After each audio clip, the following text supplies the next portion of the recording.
বাজারে গিয়ে দেখলাম ইলিশ মাছ কিন্তু খুব সুন্দর উঠেছে। কাকুকে বললাম একটা ইলিশ মাছ দিয়ে দিও।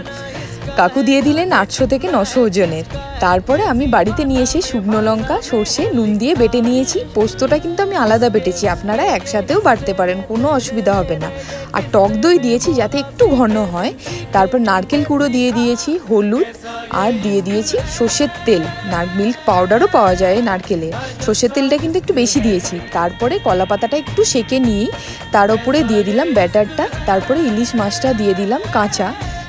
ওপর থেকে আমি আর তেল দিইনি, কিন্তু দিয়ে দিলাম কাঁচা লঙ্কা দিয়ে ভালো মতন বেঁধে নিলাম। বেঁধে নেওয়ার পরে তেলের মধ্যে আমি এগুলোকে উল্টে পাল্টে সেঁকে নেবো আধ ঘন্টা মতন স্লো ফ্লেমে, তাহলেই তৈরি হয়ে যাবে। এটা কিন্তু আমার হাজব্যান্ডের ফেভারিট একটা ডিশ, ইলিশ মাছের পাতুরি। ভীষণ তৃপ্তি করে খায়। আর আপনাদের কার কার ভালো লাগলো আমাকে কমেন্ট করবেন, আর ভালো লেগে থাকলে সাবস্ক্রাইব দ্য চ্যানেল। ধন্যবাদ।